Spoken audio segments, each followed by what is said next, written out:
నిజామాబాద్ జిల్లా మోర్తాడ్ మండల కేంద్రంలో గురువారం బాల్కొండ ఆర్మూర్ నియోజకవర్గ జర్నలిస్టులపై దాడులకు వ్యతిరేకంగా పెద్ద ఎత్తున నిరసన ధర్నా చేపట్టారు.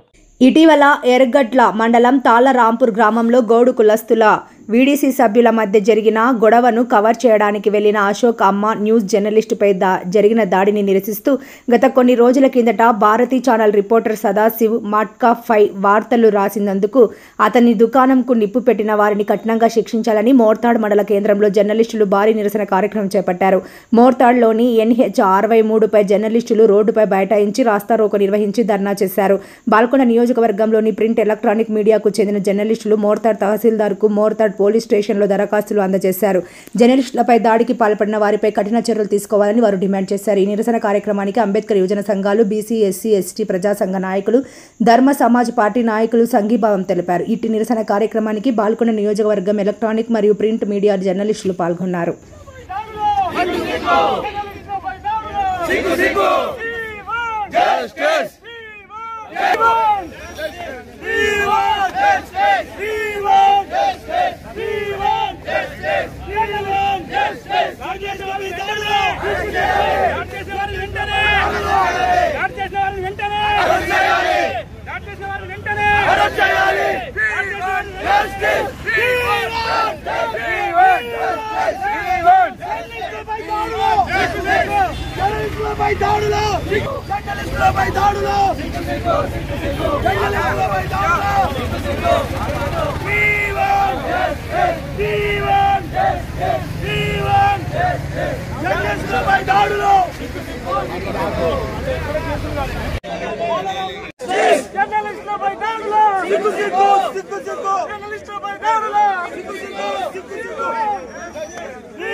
దాడులను నిరసిస్తూ ఇవాళ ధర్నా చేపట్టడం జరిగింది. ధర్నా చేపట్టి ఎంఆర్ఓ గారికి కూడా మెమోరాండం ఇవ్వడం జరిగింది. ఇవాళ ప్రతి ఒక్కరికి ఫ్యాషన్ అయిపోయింది. వార్తకు వెళ్ళినటువంటి విలేకరును ఫోన్ లాక్కోవడము, దాడులు చేయడము, ఇది ఇక్కడే కాదు రాష్ట్ర వ్యాప్తంగా కూడా ఇది ఒక ఫ్యాషన్ అయిపోయింది. వీడీసీ ముసుగులు కావచ్చు, నార్మల్ వ్యక్తులు కూడా ఇవాళ విలేకరులు అంటే విలువ లేకుండా అతి దారుణంగా వ్యవహరిస్తున్న తీరును ఇవాళ మా జర్నలిస్టుల తరఫున తీవ్రంగా ఖండిస్తున్నాం.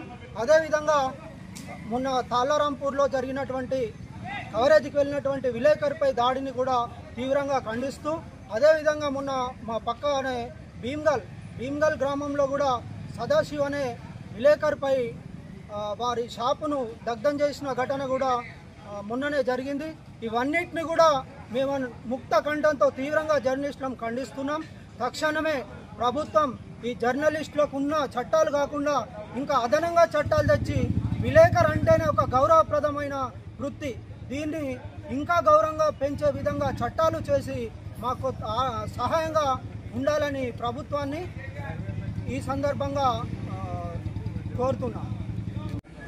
సోమవారం రోజున నిజామాబాద్ జిల్లా ఎర్గడ్ల మండలం తాళ్లరాంపూర్ గ్రామంలో ఏదైతే జర్నలిస్ట్ పైన దాడి చేశారో, గ్రామాభివృద్ధి కమిటీ ముసుగులో పత్రికా స్వేచ్ఛను హరిస్తూ ఇష్టం వచ్చినట్టుగా అప్రజాస్వామికంగా జర్నలిస్టుపై దాడి చేయడాన్ని మేము అంబేద్కర్ యువజన సంఘం తరఫున తీవ్రంగా ఖండిస్తున్నాము. వెంటనే దాడి చేసినటువంటి దుండగులు, నిందితులు ఎవరైతే ఉన్నారో వాళ్ళని తక్షణం అరెస్టు చేసి వాళ్ళని కఠినంగా శిక్షించి చట్టరీత్యా వారిపై చర్యలు తీసుకోవాలని ఈ సందర్భంగా డిమాండ్ చేస్తున్నాము. విలేకరులు ఇటు ప్రజలకు అటు ప్రభుత్వానికి వారధిగా ఉంటూ ఎన్నో సంక్షేమ పథకాల గురించి కానీ, ప్రజల హక్కుల గురించి కానీ ఎన్నో రకాలుగా ప్రజలకు సేవలు అందిస్తుంటే వీరు మాత్రం వారి గొంతు నొక్కేసే ప్రయత్నం చేస్తున్నారు. ఇటువంటి గొంతు నొక్కే ప్రయత్నం చేసిన ఎవరైనా కానీ ప్రభుత్వాలు కానీ అధికార యంత్రాంగం కానీ ఉపేక్షించవద్దు. వారి మీద తక్షణమే కన్నా చర్యలు తీసుకొని వారిని శిక్షించాలని చెప్పి ఈ సందర్భంగా డిమాండ్ చేస్తున్నారు. ఇవాళ మోర్తాడ్ మండల కేంద్రంలో వర్గం ఆర్మూర్ నియోజకవర్గం జర్నలిస్టులందరూ ఈరోజు పత్రికా విలేకరులపైగా కావున జర్నలిస్టులపై దాడులను ఖండిస్తూ ఈ రోజు మోర్తాల్లో ధర్నా జాతీయ రహదారి నిర్బంధించి ధర్నా చేయడం జరుగుతున్నది. ఎందుకంటే వార్తల కవరేజీకి వెళ్లిన జర్నలిస్టులపై దాడులు చేయడము ఏమైన చర్యగా మేము జర్నలిస్టుల తరఫున ఖండిస్తున్నాము. ఎందుకంటే ప్రజలకు గవర్నమెంట్ కు మధ్యలో వారధిగా ఉన్న ఎవరు అని అంటే జర్నలిస్టులే. ఇలా జర్నలిస్టులపై దాడులు జరిగితే ఇలా గవర్నమెంట్ చేసే మంచి అభివృద్ధి కార్యక్రమాలు బయటకు ఎట్లా వస్తాయి, గ్రామాల అభివృద్ధి చేసే కార్యక్రమాలు బయటకు ఎట్లా వస్తాయి? కనుక మధ్యవర్తి ఉన్న జర్నలిస్టులను దాడులు చేస్తే ఇక నుంచి సహించేది లేదు. మొట్టమొదటిసారిగా తాళ్ళారాంపూర్లో ఉన్న వీడీసీని రద్దు చేయాలని చెప్పి పోలీస్ శాఖ వారికి విజ్ఞప్తి చేస్తున్నాము, రెవెన్యూ శాఖ వారికి విజ్ఞప్తి చేస్తున్నాము. కావున వారి దాడి చేసిన వారిని తక్షణమే అరెస్ట్ చేసి రిమాండ్కు పంపాలని మా జర్నలిస్టు తరఫున కోరుతున్నాము. రెండవది